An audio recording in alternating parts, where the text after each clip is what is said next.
You're just a prop in a dress and a skin tone made for messaging. I'll have you off this damn stage in 6 months. These words, captured on a concealed microphone, didn't just end a political career. They exposed the ugly truth behind the polished veneer of power in Washington. When House Speaker Mike Johnson sneered these words at Congresswoman Jasmine Crockett, he thought no one was listening.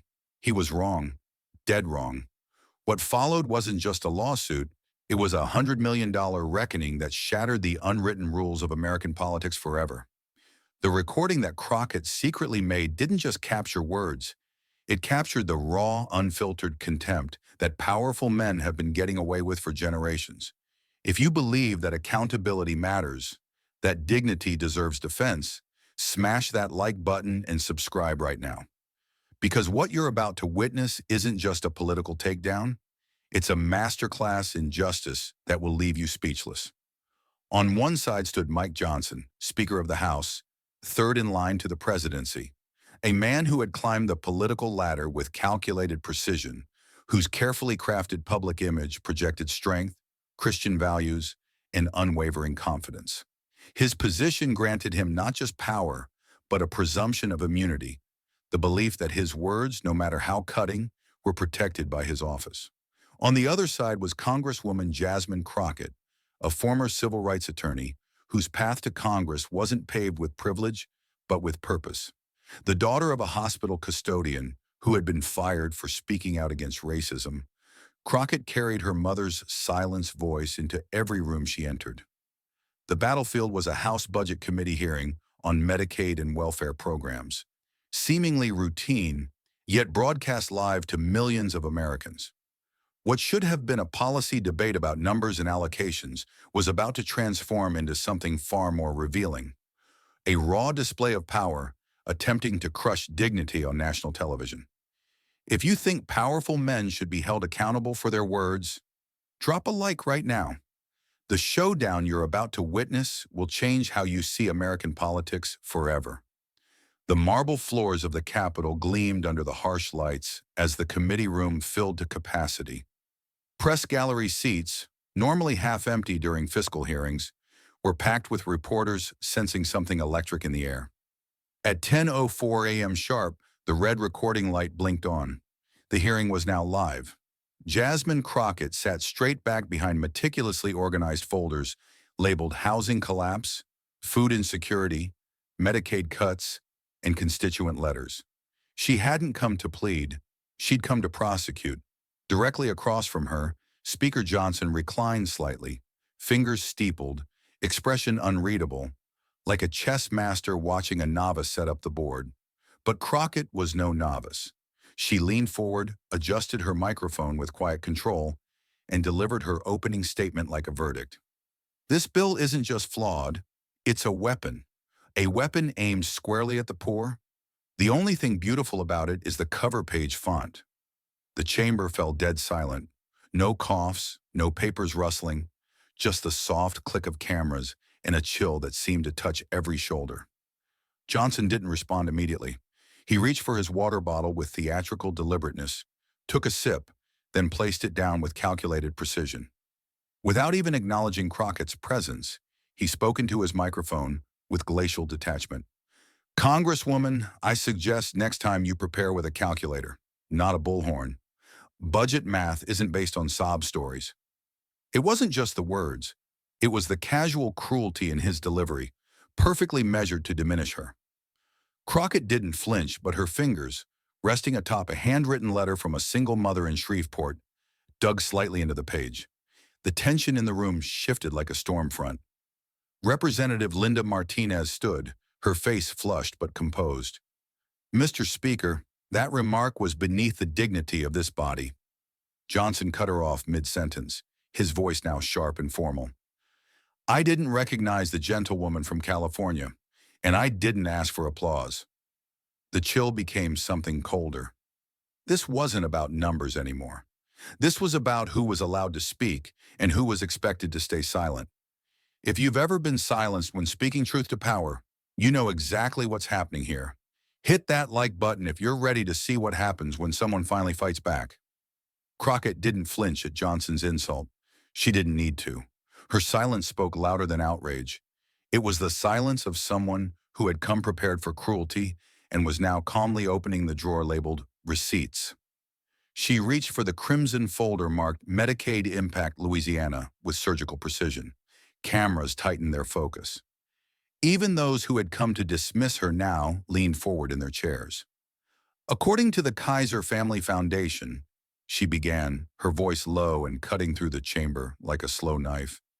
If this bill passes, 190,000 residents in your state, Mr. Johnson, will lose access to Medicaid. The weight of the number hung in the air, not just statistical, but ancestral, real, heavy. That's children with asthma, diabetics, veterans, working mothers, elderly in wheelchairs, she continued. These aren't abstractions.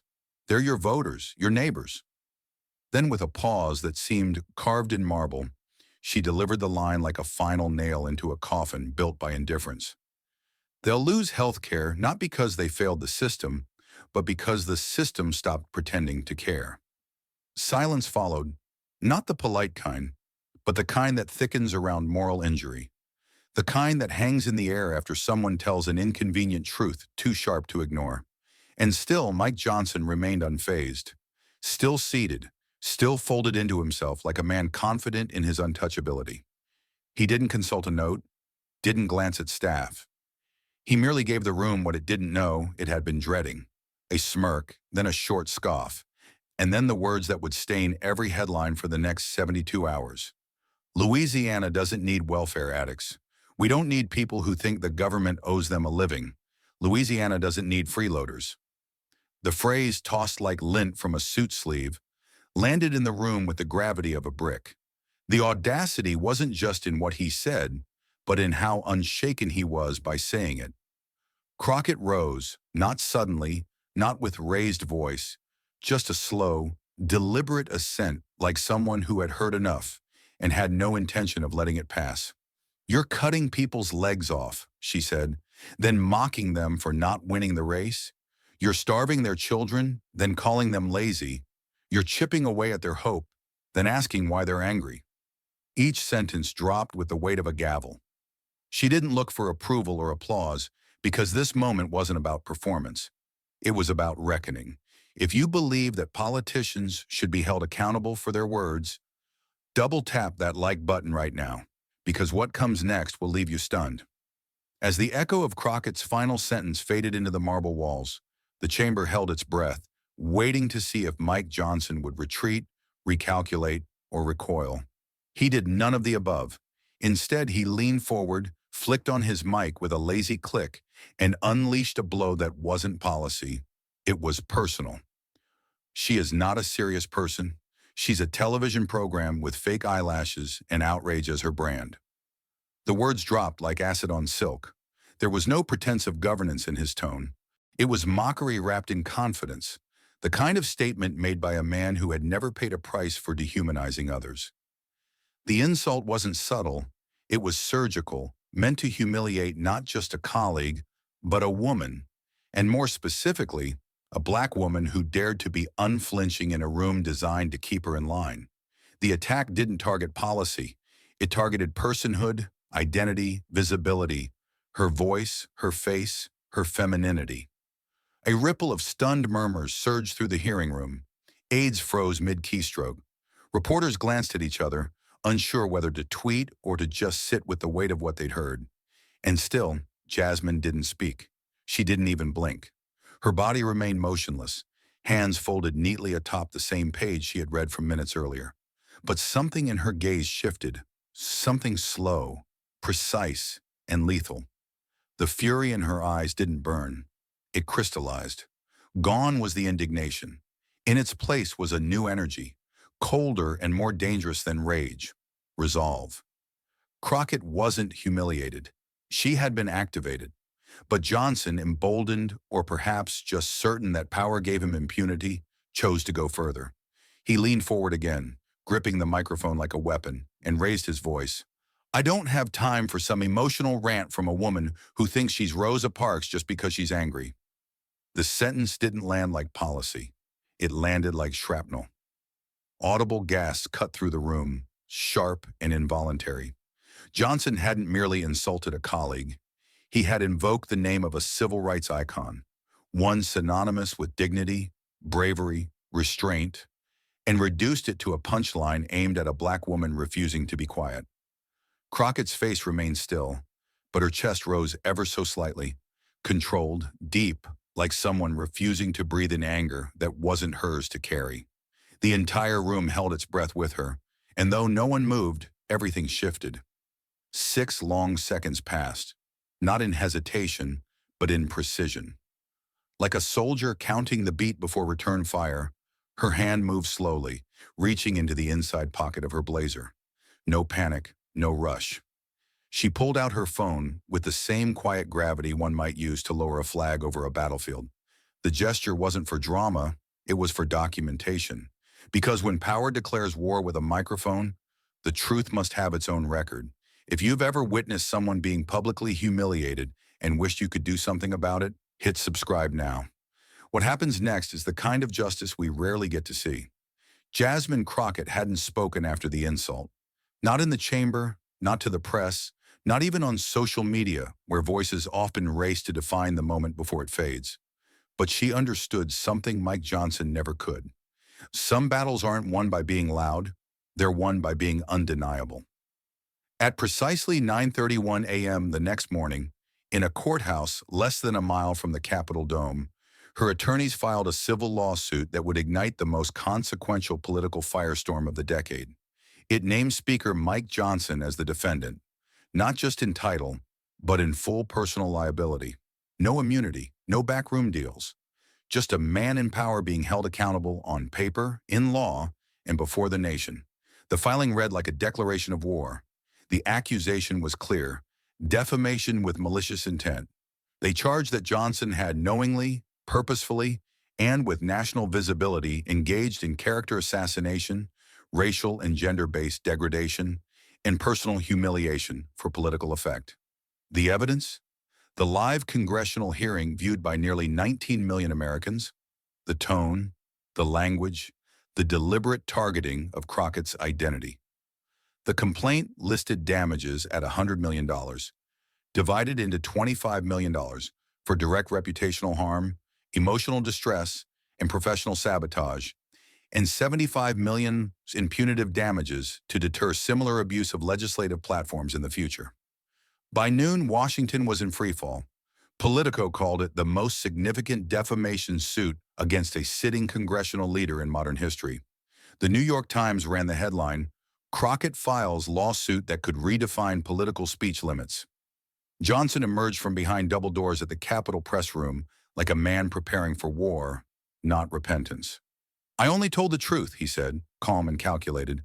"Let's not turn political disagreements into emotional tragedies." But the world outside that sterile press room had already moved past Johnson's control. In less than 6 hours, a viral video began tearing through every social platform and digital news feed like a fuse heading toward detonation.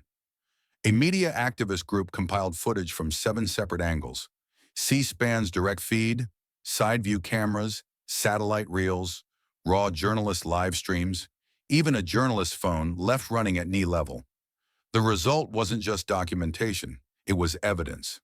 The video showed Johnson's posture hardened as Crockett spoke, his hands curling into fists on the table, his face contorting not from reasoned disagreement, but from something uglier, more primal. By late evening, the response came like a wave breaking open decades of pent-up silence. The ACLU issued a searing statement: "This is not a political disagreement.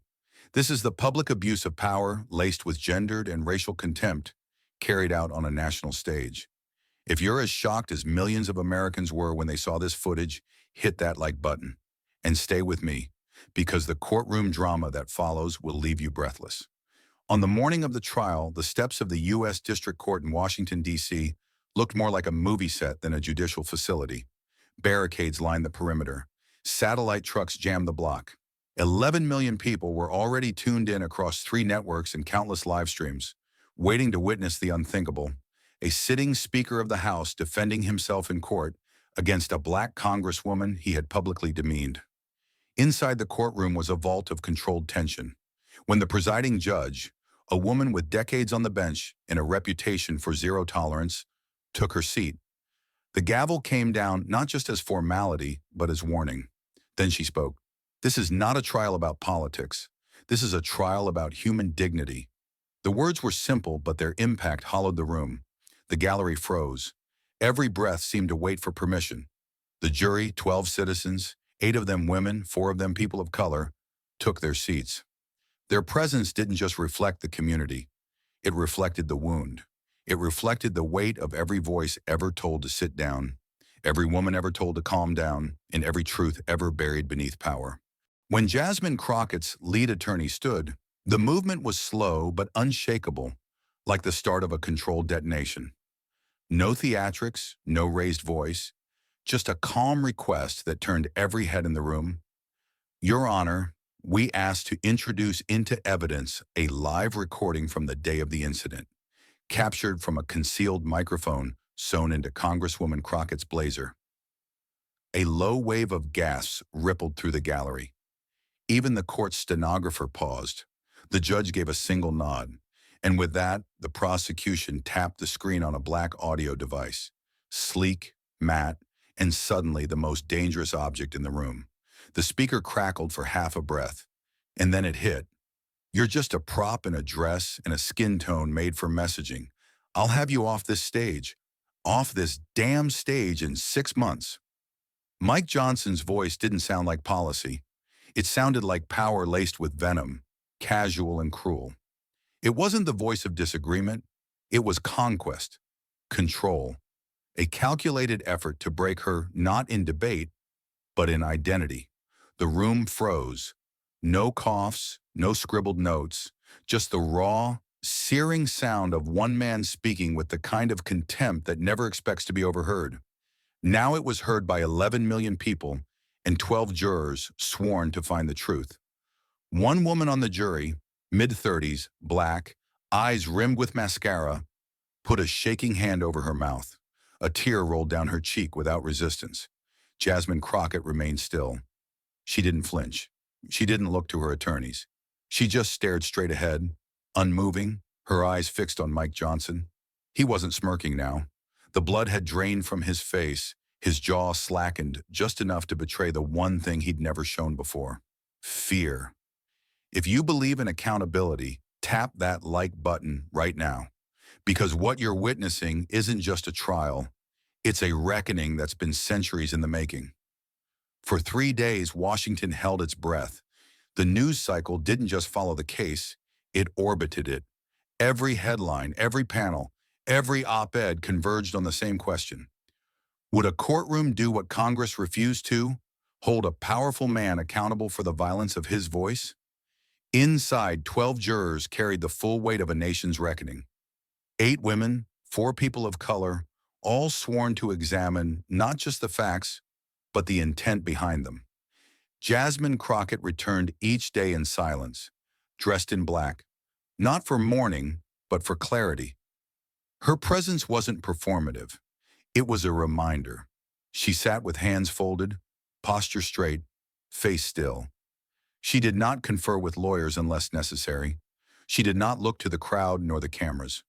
Her gaze remained steady, forward. It wasn't the gaze of someone seeking revenge. It was the gaze of someone who had lived through too many rooms like this one, who had heard too many doors close without reason, who had endured too many attacks that were called policy. But now the room could not ignore her. This time, the door stayed open. On the 3rd day, just before noon, a bailiff entered the courtroom with a nod. The jury had reached a verdict. As the word rippled down the aisles, tension gripped the walls like a tightening rope. Everyone took their seats with the reverence of a final scene. Mike Johnson sat at the defense table, his face pale and unreadable. He no longer looked like the man who had leaned into a microphone and tried to break a woman on live television. He looked smaller now, diminished. When the clerk stood to read the verdict, the courtroom fell into a silence so total, even the creak of wooden benches felt sacrilegious. She unfolded the sheet like she was holding the verdict for the country itself. In the matter of Crockett versus Johnson, she began, voice measured but ironclad, we the jury find the defendant, Michael D. Johnson, liable for personal defamation of a severe and malicious nature, motivated by political intent and underlying bias. A hush fell so deep it was almost disorienting. Then came the words that rewrote political history.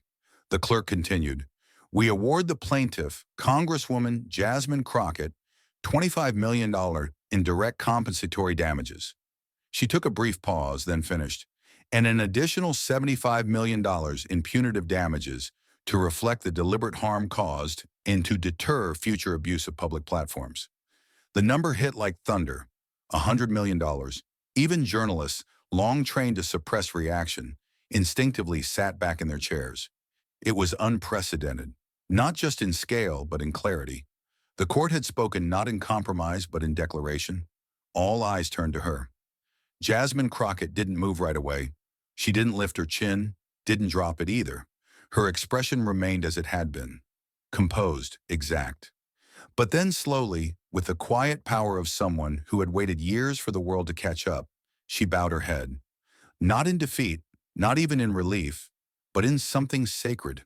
She bowed her head for every woman who had swallowed humiliation just to keep her seat, for every black voice that had been interrupted, mocked, or erased under the guise of decorum, for every survivor who had been told their pain wasn't proof, for every girl watching the live stream from a classroom, wondering if courage ever meant consequence.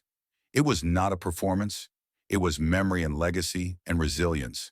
If you believe that this verdict represents something profound about accountability in America, hit that subscribe button, because this story isn't over. The aftermath will shock you even more. The silence inside the courtroom had been almost sacred when the verdict was read. But outside, beyond the polished columns and bulletproof glass, the city was already awake with something ancient and thunderous. It was not a cheer. It was not a riot.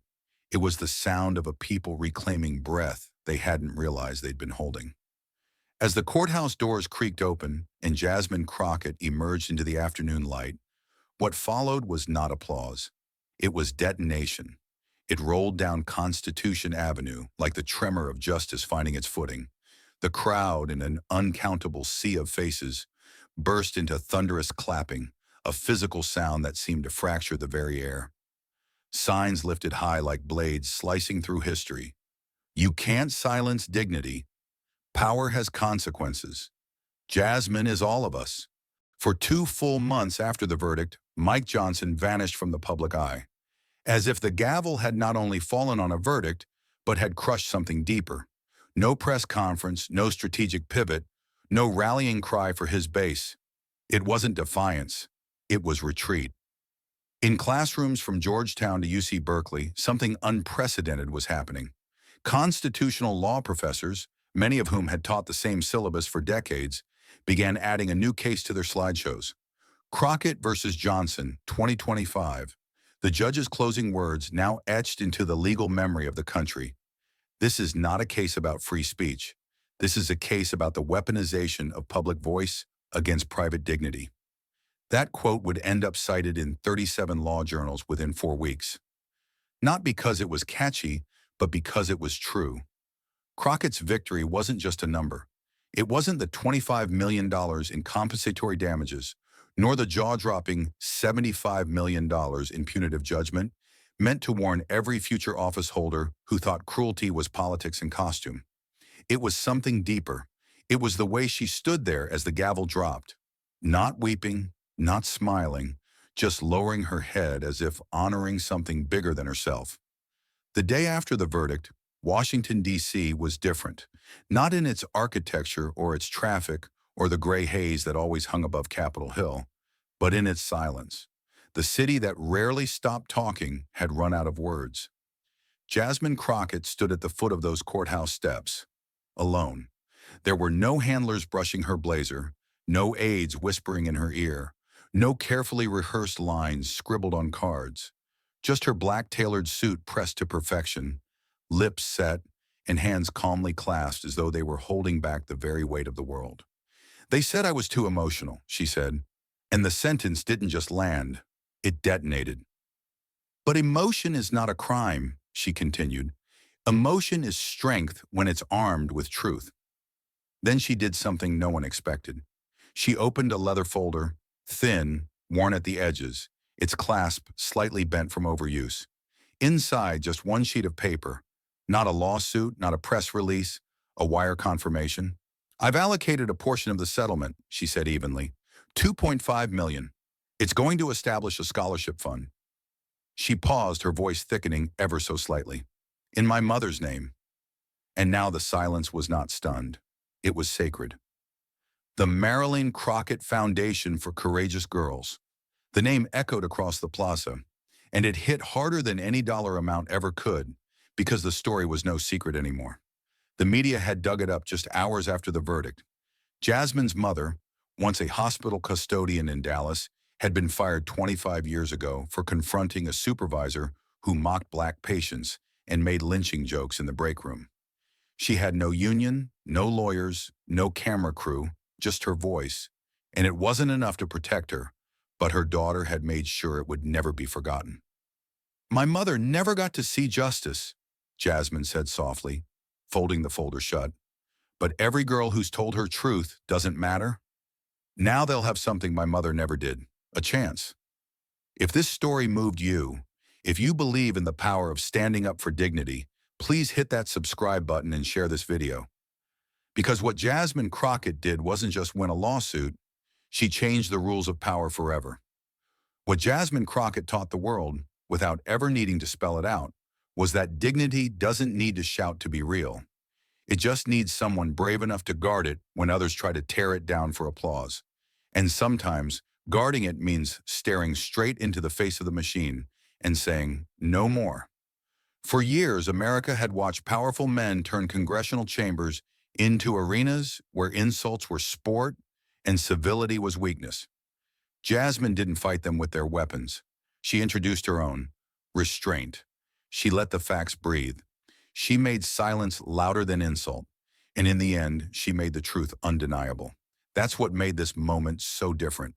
It wasn't just a woman of color winning a defamation lawsuit. It was a culture being forced to admit character assassination isn't debate. It's demolition. And every time we tolerate it, on screens, on stages, in Senate chambers, we erode the foundation of human worth. Crockett reminded us that being too emotional is often code for too real, too aware, too unwilling to wear the mask that keeps others comfortable. She showed that the law can still serve its higher calling, not to protect the powerful, but to uplift the harmed. And that message traveled. It reached high school civics classes, where young girls raised their hands a little faster. It reached workplace trainings, where tone policing was no longer dismissed as harmless. It reached dinner tables, where parents told their children, "You don't have to shrink when someone mocks your voice." But perhaps most of all, it reached the quiet, the people who never speak up because they believe no one will stand with them when the laughter starts. Now they had a name to remember: Jasmine Crockett. Not because she was perfect, but because she didn't flinch. Not in the face of smears. Not when her voice trembled. Not even when an entire room turned to watch her burn and instead watched her rise. Mike Johnson may never return to that microphone. His name may fade into footnotes and forgotten scandals. But the precedent Jasmine set will not. It is a legal reality, a social rupture, a cultural commandment, and its lesson is eternal. Words matter. Power can be punished.